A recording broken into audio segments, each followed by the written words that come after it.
Hello, friends. Welcome to DNF Diaries. Every other week, we bring you a wonderfully entertaining, low stakes, absolutely no shame story of a DNF in the ultramarathon, sub-ultra, FKT, or three hike world. For those that are not familiar, DNF stands for Do Not Farther. Every other week, we do change that acronym, and sometimes one of us fills it out and the other one doesn't know what it means. But for those that are aware, DNF doesn't mean do not farther. It means did not finish. So, we're also accepting DNF stories through our email, dnfconfessions@gmail.com, or you can fill out the Google form in the show notes if you have any interesting stories about DNFing, a ultramarathon, marathon, foot race, through hike, FKT. Please write into us. The more details, the better. We will keep all stories and folks anonymous. If you choose, we may reach out to you to get more details. So please include an email or a phone number so we can reach you. So Arlee, what is do not farther? Do no further. Don't go any farther. Oh, do no. Yeah, that is true though. Like if I'm done with a race, I'm done. I'm not going any farther. Get a chair right there at the finish line. I am done. This is the end. I'm not even walking anymore. Bring a wheelchair right here. Yeah. Where are the accessible entrances and exits? Because I'm not walking or running anywhere else for the next week. Yeah. Love that. Well, what's your name? Yeah. Well, I'm Arlee Hiskey, and I like to run. It's a good time. And I'm Tara Dower, and I also like to run. It's a good time as well. I enjoy it so much, and we're so excited to be hosting this podcast. It's episode 7, and Arlee is going to be doing this episode, and I've been hearing that this is going to be a good one. So, yeah, but first we're going to get into ultra news, updates, short stories about a run we've been on recently. Arlee, do you want to start? You've got a lot. Yeah, I've got some ultra news and updates and some good stories to share with everyone. Love that. First of all, shout out women's basketball. Not ultra news, but equally as important. UConn just swept South Carolina, which was heartbreaking for me. I was cheering for South Carolina. But it was a hell of a game. I mean, if UConn freaking brought the fire, they held South Carolina down. It was awesome. Except for that South Carolina lost. Was this I'm not super familiar with basketball, but was this the pass in the game where she did like the volleyball pass? I believe that happened in the Final Four. Okay. That player, Paige Beckers, slayed this game. I see her all over the place. Yeah, she's incredible. Love that. But moving on to running, we've got Des Linden making her trail debut coming up at the Tunnel Hill 50-mile Champs. She is a Brooks road runner, famous for winning Boston Marathon in absolutely trash conditions. She's a real hardo. Also, she lives in the Upper Peninsula, I believe, of Michigan. No way. She runs in like nasty conditions and like slays. Absolutely slays. So her long-awaited trail debut is coming up at the Tunnel Hill 50 miles. This is terrifying. All these freaking fast marathoners, I hope she absolutely dominates. I can't wait. Gosh. But can't wait. This is so scary, Arlee. Oh my gosh. They're finding out about the trail races. She's so freaking cool. Yeah.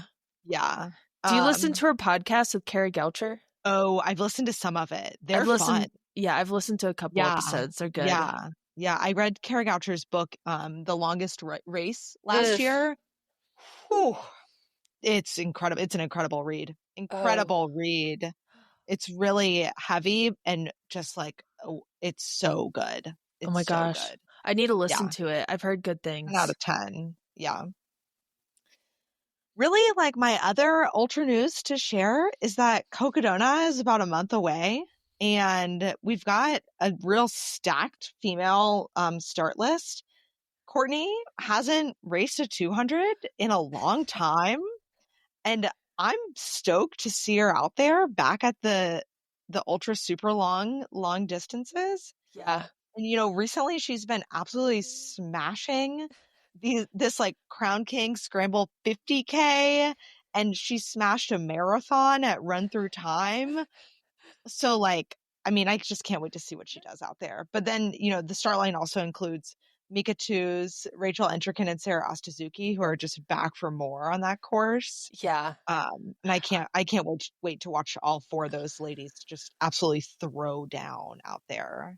Yeah, I have a front row seat to some of Sarah's training and her lifting. We've been doing strength and conditioning classes with powerlifting. I don't know, Sarah's looking real strong. She is really putting on the plates on the bar. She's throwing those plates on one It after the looks other. it looks like she nailed it at Rufa this weekend Oh, in yeah, that Moab. too. Yeah, no problem. Just running in casually, like whatever. That's all the ultra news that I have, aside from my what's happening in my own life, which is full of lovely, exciting stories. Um, the first of which, so in 2 weeks, we are running rim to rim to rim in the Grand Canyon. And I was, in my life, I'm a school counselor, right? So I work at an elementary school. I was like, oof, I really need some math help. Planning is my least favorite part of an adventure. I'm planning the map. I love planning the like logistics and stuff. Oh, the details, just I can't be bothered with them. So I was like, you know what? I'm going to pass off this fueling problem of what do I bring? How much do I bring? Yada, yada, yada. I'm trying to roll into 70 grams of carbs an hour these days. Whoa. So I gave this fueling math problem straight to the 6th grade. I said, in my free time, I like to run a lot. In order to run a lot, you have to eat a lot. Over our upcoming April vacation, I will be running a rim to rim to rim. I need to plan to bring food for 13 hours. Hopefully it's going to take significantly less than that, but we're planning for extra just in case. I need 70 grams of carbs an hour. How many do I bring? And I said, also 6th grade. These are my favorite things to eat. This is how many grams of carbs are in each. What are different combinations that I can bring? So right now I have a stack of papers to go through with all of their solutions. One kid Wow. did tell me to bring only 32 cinnamon rolls. I don't think that that's going to be the winning treat, but we'll see what else comes up. Maya, our friend who's coming with us, she said, if you're going to go out of cinnamon rolls, go out hard. If you're never going to eat one again, make it a good last time. Oh, I love that. Well, They were you'd like, have why do you need to eat? And I was like, because I don't want to starve. And if I do, it's your fault. So do the math right. I mean, that's like those are those math problems when we were kids in the book where it was like I don't know, Michael has 37 chickens and Yeah. like 84 cows or whatever, and he But has this to one's like real. and so this is just a real life math problem. Like Arlee Yeah. likes to eat cinnamon rolls and some gels, and they have to eat. How many cinnamon rolls do they have to eat for 13 hours of movement? It's like that's Yeah. totally one of those math problems you'd see back in the day. It's like, when would this ever It is. happen? It's going to happen over April vacation It in will. 2 Yeah, weeks. we're living math problems. We are. And you know Ultra what? runners are just living math problems. I was thinking about on my long run this weekend, I was thinking about Courtney, as I do every single day. Yes, of She is course. our Lord and Savior. May her legs Yes. never tire. And I was like, she was a teacher. And Courtney, if you're listening, I'd love if you could DM us your answer to this question. And if you're not, but your friend is, I wonder if your friend could ask Courtney her answer to this question. When you were a teacher, did you give your kids math problems related to running because you wanted them to solve it for you? And if so, how did that go for you? I'd love to know more as a fellow educator and runner. That's a great question to ask. I'm sure Courtney gets a lot of the same questions like, Yeah. how do you feel?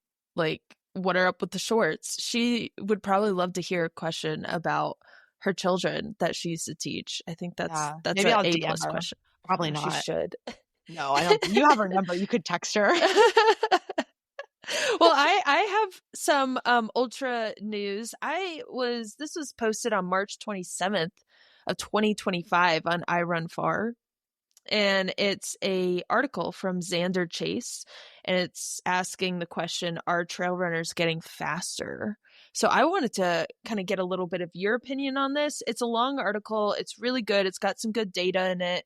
Xander did a great job on the article. So if you can, I would recommend reading it. But some conclusions he came to, he says possible factors leading to shifts in performance. Because we see that pretty much in every race. It's like not a surprise if there's a course record going down. And so I was really interested in this article. And from his point of view, he says, number one is better technology. That's why performances are shifting and, people are crushing course records. Number one is better technology. So like carbon plated shoes, they're just getting lighter. And number two is fueling. I know personally for me, I've upped my carb intake when before it was just like, I'm going to crush some Cheez-Its and Gushers and hope for the best. Now I'm like actually fueling my body to run over mountains and not just surviving, holding on for dear life. So like the whole high carb intake revolution, I think that's also causing a lot of big performances. Like, for instance, I mean, just one example, big example is David Roach. I mean, he eats 237 carbs per hour. I don't even know. I mean, he's probably up to like 1,000. He's eating 10 cinnamon rolls per hour, probably. I would imagine. This kid's fueling strategy was meant for David Roach. Yeah, for sure. Number 3, training theory. As more data becomes available around optimized training approaches, elite athletes may be able to push to new levels through optimizing speed and endurance. I know just personally working with Megan Roach, who is a really great coach overall, but I feel like as a female coach, or a female athlete being coached by a female coach, I mean, she's really helped me optimize my performance. And then 4, I think this is the biggest one. I think, there's a lot of factors, but like, I think 4, the increased competition is huge. Like, for instance, if Riley wasn't in front of me at Black Canyon and I wasn't pushing so hard to catch them, and Riley was, I don't know if Riley was running scared. I don't want to speak for them, but if Riley, like maybe Riley was a little afraid of me, I saw them on the hill. So maybe like we just pushed each other. But there is that increased competition. If we didn't see each other or if we didn't know about each other, maybe we would have been like, oh yeah, let's just like lay off the effort a little bit because it was hard. So I think that's the biggest one. Do you have any thoughts on this article? I can send it to you if you want. Yeah, I'll totally read it. I agree. I think people have gotten faster. Mm-hmm. I think it's like such a combination. I don't think we can attribute it to just one thing. But I think all those factors, and I want to add in there like recovery technology and like efforts. Or like focusing on like recovering your body and like coming back from injury like better, stronger, quicker. I think that impacts our ability to like really push the sport further in the direction of like going faster or longer or whatever, harder. Yeah, it's just incredible what people can do, and I think all those things combined are what's leading the effort. And just like you said, I can speak to my own personal experience with how things have changed in my ultra running progression, but yeah, it's incredible. Mm-hmm. Yeah, so cool to be watching. I mean, it's been cool to watch the evolution. I mean, I've only been in this sport since 2021, but even since then I feel like it's just leaps and bounds. 2025, we're gonna see some big course records coming down, I think. As far as a run story, I don't know if you have a run story. I think you just gave us your interesting math problem. But like for me, I don't have a real interesting. Oh, I did go to Moab last weekend, and it's to escape Durango, you know, it was a little chilly. Went to Moab, had a great first run, and hanging out with the ladies at camp. And all of a sudden, a windstorm comes out of nowhere. And then clouds are all over the place. And it's like so dreary in Moab where it should be like really nice and beautiful. And then we just like pile in this one woman's back of her truck and we were just like hanging out there. And then it starts to rain. I'm like, what is going on right now? It was so windy. There was sand everywhere, but that's okay. That's what washing machines are for.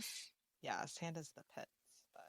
But we had 6 inches of snow last weekend. Wow. Pull through. Wow. But it was all gone this weekend. We had 40 degrees and maybe raining and maybe not. So that was beautiful.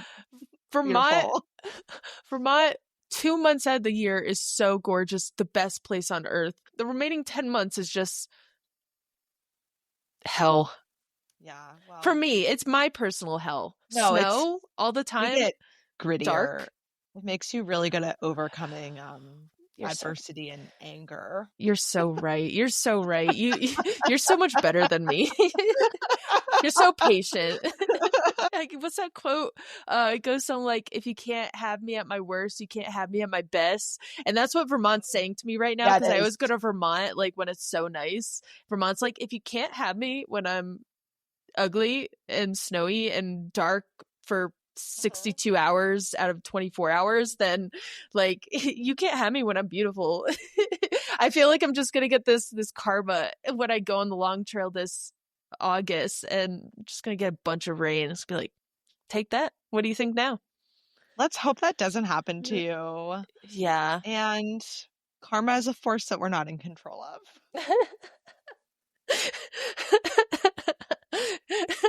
All right, should we get into this week's story? Yeah. I have game night in an hour, and I made mashed potatoes, and they're just sitting there. I'm so excited to dive into this story, but more excited to dive into my mashed potatoes. Speaking of carbs. Carbs are going to come up in this story, actually. Yes. We've got a little bit of everything. And so our DNF story this week, the person that submitted it requested that it was anonymous. So there have been some name changes made. Good. And it's a change of pace from the big fat ultra race DNFs that we have been talking about and telling the stories of.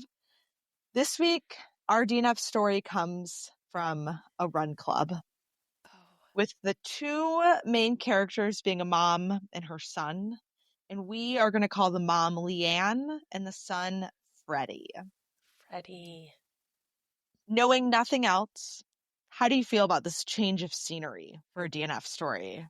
Oh, I love it. I am so excited to dive into like other stories that aren't just ultra marathons. Run Club. I can't imagine where this is going. A Run Club DNF.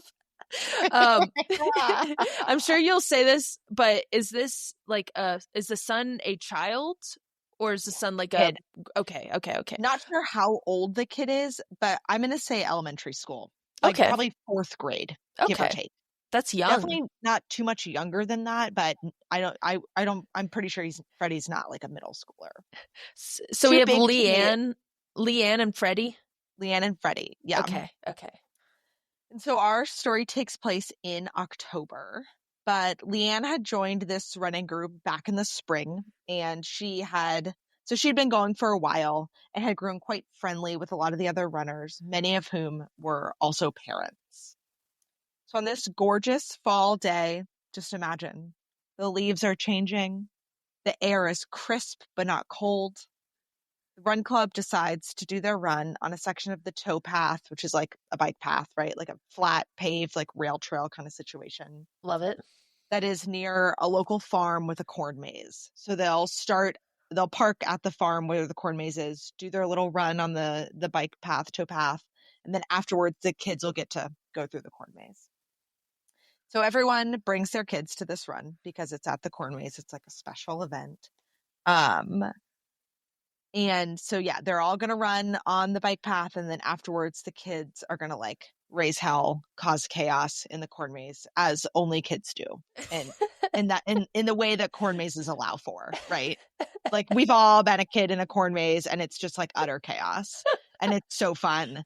And like, that's the whole point. So Freddie, that's the kid. He's a pretty fast runner, and he enjoys going fast, and he often tries to outpace Leanne when they run around the neighborhood together. Wow. And like the responsible parent she is, Leanne does not let Freddie run too far ahead of her, and definitely not out of her sight when they are in the neighborhood together. Oh, good.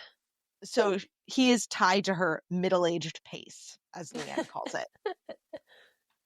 But when Leanne brings Freddie to this Run Club parent-child special, it's his chance to go as fast as he wants with all the other kids. Yes. Predictions? What are you thinking? How are you feeling about this parent-child Run Club special? Well, so they're gonna double back to the corn maze. Is that what is Yeah, it's established like an after? out and back. Out Okay. and back. Yeah. Okay. So I'm really interested to hear how the corn maze comes up in this story. I really hope it comes up. And as far as kids running really fast, I have no children. I also don't hang out with a lot of children. But I would imagine that is the dream for a child, to just like be free and run. You know, as a former child, I would have recess and I would enjoy running free. So I can imagine for fourth grade Freddie, this is just a dream come true, not being tied down to Leanne's middle age pace. Sure. As far as predictions go, I feel like the DNF is going to come from Freddie injuring himself somehow. Because what I know of kids is that they like are pretty accident prone. Okay. Yeah. We're going to keep trucking through this. So to prepare for this Run Club parent-child special, Leanne is thinking Freddie needs to have all the energy he can possibly have, so that he can really run. And in order for him to be in that space, I am going to feed him a whole meal. And we love this fueling. I'm sure that Leanne listens to the Swap podcast. Mm-hmm. Freddie probably had 160 grams of carbs. So big shout out to David and Megan Roche for fueling Freddie for this parent-child special at Run Club. Can kids handle 160 carbs or 130 carbs? Like, is it based on weight? Do we know this? I don't know. I mean, I think if you're eating 160 grams of carbs an hour, you're different than me, because 70 is enough. Like, that's hard for me to get down. I can't imagine doing 160. That's 100 more than what I'm taking in, and I just can't imagine. So if you are eating that many grams of carbs an hour, like, the Lord, meaning Courtney, is with you. Like, that's how you're getting those carbs down. It's the only way I can imagine. I mean, I would imagine it's just a slow drip of carbs. Like, you have to be carrying an IV full of carbs with you. You're running with something that's just a slow drip of carbs for 13 hours, however long you're doing some race or whatever. So but Freddie, he did them all at once before the run. Wow. That's what they did. And he's stoked, probably. He's stoked. He's got a full meal inside of him. Shout out Leanne. Trying Good to prep mom. this kid so that he has good experiences running, right? And everyone wants their kid to just excel, you know. What I know about kids and taking care of kids is that you have to feed them at least once. So I think she's doing great. She's a great mom. So I'm so excited to see how fast fourth grade Freddie can run with all of these carbs in him. Yeah. So they get to Run Club. All the parents are ready. There are just so many kids just itching to take off down this tow path. They're just chomping at the bit. Take off faster than their parents have ever let them go on before. The run starts, and Leanne is enjoying her middle-aged pace and chatting with her running friends. And meanwhile, Freddie, he's up ahead with the other kids who are seemingly enjoying, sprinting and zooming in the way that kids do. Yes. Soon enough, Leanne catches up to Freddie, realizing that he has been outpaced by the other kids. Oh. Yeah. The other parents kind of continue on while Leanne stops to chat with Freddie. And Freddie says, "Mom, I have to go to the bathroom." Uh-oh. It quickly dawns on Leanne that Freddie does not have to pee. he has to poo. And so the poo emergency begins. Tara, have you ever had a poo emergency? Yes, all the time. Every single run. It's no longer an emergency anymore. It's just normal everyday stuff. Can you describe those feelings right in that moment when you realize, OMG, I have to go right now? Well, in those moments, I'm like, I have to find some cover. I have to find cover. And if I could find, because I never bring anything with me because I don't want to leave it. Like, I don't want to leave it in nature. So I'm like, this is my problem. I have to be okay with, doing this without any, tools of sorts. So, I try to find cover as fast as possible. So I'm pretty much, when it happens, I'm looking around pretty frantically as I'm upping my carb intake. My body's just not super receptive to like 130,000 carbs an hour. So like I'm having to use the bathroom a lot. So finding a good tree with cover, finding a tree with like some good leaves. The East Coast has great leaves, rhododendron, abundance, great, great leaves. Colorado, terrible leaves. They have sticks and rocks and pine needles, and that's it. Sometimes you'll find a good tree. Sometimes, like this today on my run, I found some dead leaves that were really great, moist, awesome. But I would say, like, the feelings, like, if I'm to zap myself into Freddie's body right now, being outpaced, having to use the bathroom, he's probably a little down on himself. I feel like he might be a little down. Good, he has his mom, Leanne, there.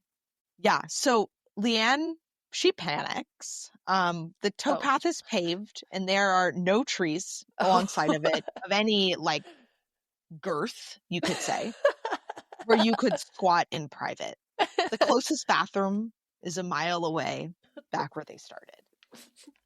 Leanne wants to preserve her son's modesty and privacy, and she does not want him to have to poop in public. Good. Have you ever sacrificed modesty Oh in my, the name of a poo emergency? thank you for asking. I have. Yes, and I am no longer.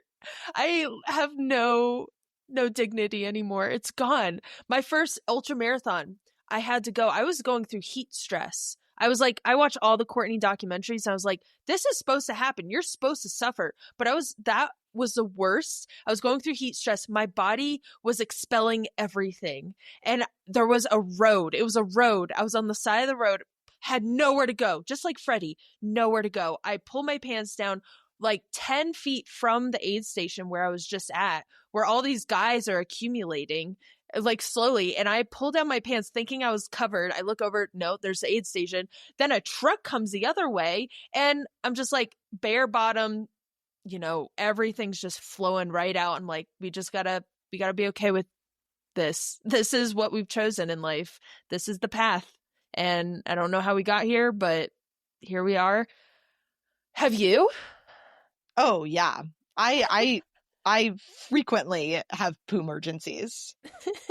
I would say 90% of my runs are characterized by searching for a bathroom or an appropriate place to show my ass. What's an appropriate place for you to show your ass? Hopefully one where other people aren't walking by. But you know what? Sometimes they are. Sometimes it's a parking lot because the run just finished and oh my God, I can't wait. I can't go anywhere. It has to happen right here, right now. Yeah, I've sacrificed some modesty for sure. I've had finer moments than a big emergency. But you know what? It's just part of running, probably.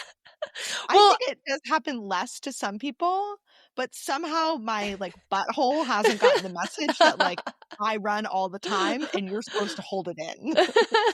I feel like this is a good christening for the budding career that he will have in the future as as he gets older. He's just getting christened right now. Yeah. So Leanne tries to get Freddie to jog little intervals or to speed walk.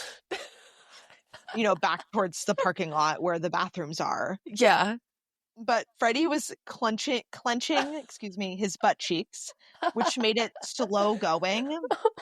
And I can only imagine, as I did last week, Wednesday morning, as he was kind of doing like the walk or the run where you're like holding your hand over your butt cheeks to keep the poop inside. Like we've all done it. You're like, maybe if I just put my hand on top of my butt cheeks, the poop won't come out. So this is what's happening. And Freddie is too big of a kid for Leanne to pick up and carry. So it was Freddie's pace the whole mile back. That's what they were doing. Oh. Leanne knew the group would soon turn around, and she was like, there is no way I'm letting my kid poop behind one of these teeny tiny skinny trees where everyone will see him taking a dump, and then he will be embarrassed forever and he'll hate running and he'll never do this again. Leanne is like, I can't let that happen. That would be the worst.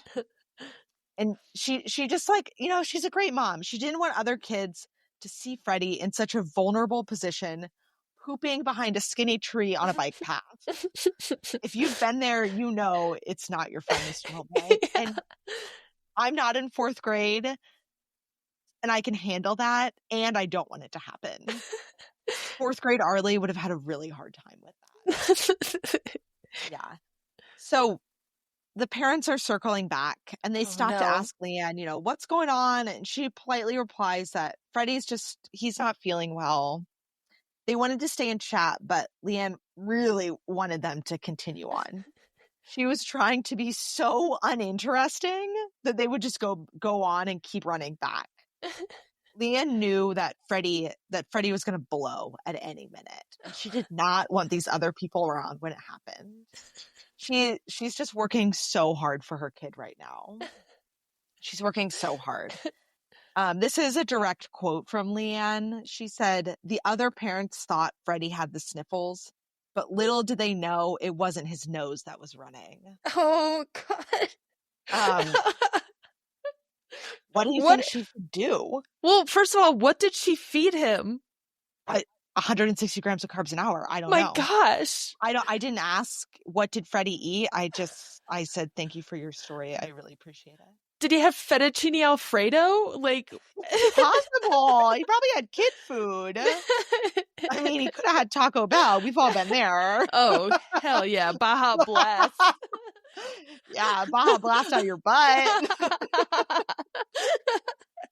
What do you think Leanne should do? Oh, well, I was in Germany, end of my, 18-mile run, and I was like, shit, literally, there was nowhere, and there's water. I didn't want to go near the water because then you infect the entire small village of Germany, and you want to find somewhere that's appropriate. And so I'm doing the same thing. I'm looking all over. The trees are not large. There's water nearby. There's people walking. There's bikers. That's the worst nightmare for somebody, a trail runner or a road runner who needs to use the bathroom, is a biker all of a sudden they're all of a sudden right there.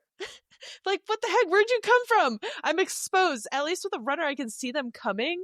But like, I waited way too long, and you can imagine what happened. I felt the sensation, the warmth, and I was like, crap, it just happened. It's better to just, wherever you are, just, pull down your pants and just go, because it's better than having to you don't have a washing machine in Germany. It's better than going into the shower and using the freaking body wash to clean your shorts and then having to bring them all the way home to America. Then you have a washing machine. For Leanne, I would just be like, we're just going to do it right here. This is a learning experience. We know now. So that's not what she did. But we are almost to the end. So we are about to hear what she did. Did they go into the corn maze? Okay, we'll get to it. That's a perfect place. That's a perfect place. Finally, the car is in sight. The bathroom at the farm is in sight. Amazing. And Freddie shits his pants.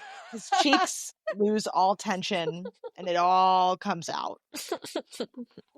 Leanne is working so hard to not start screaming, and her mind is racing with problem-solving ideas. She's like, I could send him into the bathroom, but then he'd have to come out naked because he's covered in poop right now, and that actually seems worse. So no, we can't do that. So instead, Leanne decides to have Freddie lie face down in the back of the car seat, completely horizontal with his butt in the air. Her mother-in-law lives really close by, and her husband is over there at the time. Oh, good. She drives over there. She pulls into the driveway, gets her husband to carry Freddie inside, horizontal, face down. They toss him in the shower, throw away the poop clothes. No. Leanne knew that she couldn't stop her son from pooping his pants. No one is in control of that. Not a single one of us. But she could minimize his public embarrassment. Oh. And they never made it to the corn maze, which is a absolute bummer. Absolute bummer. What are your final thoughts? First off, I'm really happy that you told me the ages of these people, because, I would be going through that entire story thinking it was an adult son and his elderly mother. So I'm glad that we first established that. Final thoughts. That I think this is just a moment. If Freddie wants to be a runner, especially a runner who does long distances while eating 372 carbs an hour, you've got to get over the blockage. At least he had his mom there to support him, to drive him, to consult him, to bring him, to hold his hand through this christening experience of being an ultra runner, being a runner. And he didn't have to do it alone, because I don't know, have you had to do it alone your first time? I had to do it alone. I'm glad he had his mother there. Solitary experience, yeah. Yeah. Have you ever had an accident with friends and you're like, I am not in the place to say anything to anybody. I'm just going to act like nothing happened. No, knock on wood, I've never actually pooped my pants. I just come really close really often. If people have gone to this point in the podcast, I guess the people who are listening are just real diehard fans, DNF Diary fans. I at least poop my pants once a month. That's a lot. Tell me about it. Do I have a problem? No. I think this is just a good experience for Freddie. I think this was definitely a learning experience. And, at the end of the day, I really like that she, over everything, she kept his dignity. He kept his dignity. At least he didn't poop in front of a lot of people. I agree. And he had to get rid of his shorts, though. Some final notes from Leanne. Her run club still does not know what actually happened. This is exclusively lore. And she did include some of her own meanings of the acronym DNF. Do not fart, because you cannot trust it. And do not feed, or at least not right before a run.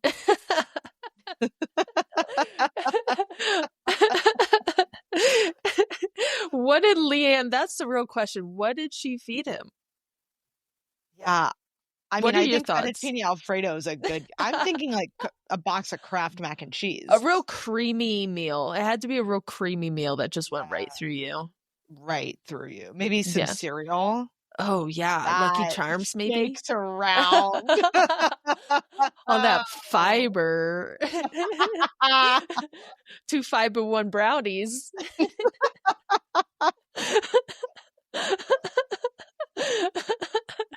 Does Leanne have any things that she would do differently? I know that that's a question for us, but does she have anything that she's like, oh, I would do this differently? My guess is that she would feed him less. Mm-hmm. Yeah. That's, if I was Leanne, that would be my takeaway. Obviously I can't speak for her, but I do think that's her. That feels like the takeaway. Where I think she went wrong is the 37th cinnamon roll. I think she should have probably kept it at 36 with Freddie. Yeah, probably just one too many. Yeah, yeah. The straw that broke the camel's back. Exactly. Yeah. What would you do differently if that was your kid? If you had a kid, or you know, I would eat less. I would have said drop squat now. I'll shield ya. We gotta get rid of this. We gotta deal with this. The car is too far away. After the Run Club had passed, I would have said all bets are off. Yeah, we're doing it. Yeah. I would probably do the same thing. I would shield the child. If I saw people coming, I'd be like, there's an emergency. Please don't look over here. Because, like, people, I've heard that in the woods before on trail runs. People are like, oh, I'm over here. Like, yeah. Don't look. I'm like, oh, okay. And you shield yourself. Like, you know, we all know what's going on. Respectful. Yeah. And I would also probably I always bring a change of clothes with me wherever I go. So if I'm going to McDonald's, I got to change of clothes. You know, if I'm going on a long trip, I got to change of clothes. If I'm going on a 4-mile shakeout, I'm bringing an extra pair of clothes. So that's our story this week. That was a good one. I'm glad we shaked it up. And a Run Club DNF, that is insane. It's really special. Yeah. I'm glad we went on this experience. And this is also, as Arlee mentioned, totally anonymous. So that's not their real names. Don't go looking for Leanne and Freddie on any social media apps. And you know what I was thinking of doing? Because usually we ask people to send in like photos from their DNF if they want us to post them. So like we've been doing that. And I think what I'll do is I'll have AI render a photo for us. Oh my God. So hopefully I found a good one or had AI construct a good one. Yeah. But that was great, Arlee. Thanks for sharing. I guess next time we talk, it's going to be... Yeah. Are we going to record in person next time? I think we should. I think we should too. So as some of you guys might have heard, we are doing a little Grand Canyon adventure. And I'm not going to say the date because who knows listening to this and whatever, but it's... we have fans out there, so we have to keep our locations fans concealed. I feel like anyone who's listening to the very end of the podcast is probably somebody who's I'm not going to say that. And probably our best friends. Yeah, it's probably our best friends, but it's also probably people who are big fans, awesome people. The ones who listen to the end are probably the best, but there's also probably one or two in there that are like, you know, a little weird, you know, wacko. They're trying to find an autograph. They're listening for all the evidence. So we're probably in like 2 weeks we're going to be together and we're going to be doing a Grand Canyon adventure. That's going to be fun. And we're also probably going to record together. So, or we can just hang out and do our podcast together. That's going to be exciting. And we'll have maybe Rascal with us. We'll have Maya and we'll have Cleo. We'll have a live audience. Oh my gosh, we will. Oh my gosh. This is going to be a recording like none other. Wait, so, okay. So I love that we're just like processing this as we're recording. Oh my gosh. So are we going to ask them like, what do you guys think is going to happen next? We're like telling the story. But I think like, should we do a podcast with Rascal? Should we do our long-awaited DNF, John Muir Trail DNF, or should we do like a regular story? What do you think? Let's think about it. We have some really good stories. Yeah. Okay. Yeah. Oh, yes. Yeah, we have some good stories in the inbox. Yeah, if we do have an audience, it would be fun to tell them. It would be fun to do it. To tell all of them a story, I think. I think we should make signs, though. You know how they make signs where it's like applause, laughter. So we got to make signs like that. They know what to do. They need to know when to laugh, especially Rascal. But we're also on Instagram too. There's important context posted there. Right now we have, let's see how many people. 200, we're at a solid 200 followers right now. Oh my So gosh. if you do enjoy Yes. if you have Instagram, you enjoy the podcast, please, send us a follow, maybe a like, if you Maybe a will. share. A what? A share? Maybe A share share? the Oh my podcast gosh, yeah. We with had your did besties.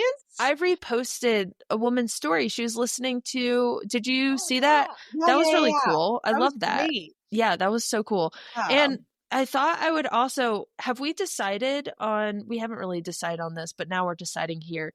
Do you want to read a review? Oh my gosh. Yeah, go for it. I'm Read one out. I'm looking for them. I'm not really sure how to. Oh, Here's the first one from March 12th, 2025. In the year of 2025, the year of our Lord. Beth-227 says, yo, period. This podcast gives me so much joy, period. Tara and Arlee are, all caps, hilarious, comma, and the content brings a sweet authenticity to the sweet realities of racing. Keep it going. 3 exclamation points. Thanks, Beth. We loved that, Beth. Thank you so much. Yeah, everyone's been really supportive. All the reviews I've seen have been really supportive. Anyways, yeah, so follow us on Instagram, DNF-diaries. No, it's just DNF.diaries. And also review us. We'll probably read your comment. And we're sponsored by Ultra. Oh my God. I always forget to say that. That's so true. Thank you so much, Ultra, for all of your support. Again, Colby sent me a text. Oh, did he send us both a text? No. Oh, well, he at least sent me. He was like, I'm a big listener, because we give him a little shout out. Yeah. So Colby, if you're listening again, Colby is my athlete manager with Ultra. Big podcast guy, loves podcasts. So this is a shout out to Colby. I know you've listened to the very end if I see that 5-star review from Colb Dog, Ultra Colb Dog. That's probably his username. I love Colby. He's the greatest. He is. Really is. Yeah. Do you have anything else, Arlee? No, can't wait. Yeah. Oh, so I ran a 10K this morning, and I did get beat by like a 70-odd something-year-old man in cargo shorts. He was ahead of me the whole time, like significantly ahead. Did he have anything in the cargo shorts? Did you watch him like take anything out? He was too far ahead. Couldn't see him. And I just wanted to share that with everyone. I just think that we should all know that those old guys are ripping. Yeah, they are. We all know that they are the top athletes in our field. Yeah. Big Osprey backpacks with a hip belt and cargo shorts. Those are the ones that are course recording. Wow. Did you cheer him on? No. But not because of any ill will. I just didn't. Well, I appreciate your honesty and authenticity. Yeah, that's great. So if you get passed by a guy in cargo shorts, just think of Arlee next time. You're just more like me. That's what we all strive to be. More like Arlee. We'll make bracelets. WWAD. What would Arlee do? Yeah. No. WWADD. What would our dog do? Oh yeah. Our dog. Yeah. All right, our dog. Okay. That's all it. Right, our star. All right. Thank you so much, guys, for listening. And remember to do your 5-star reviews and your follows on Instagram. Bye. Bye.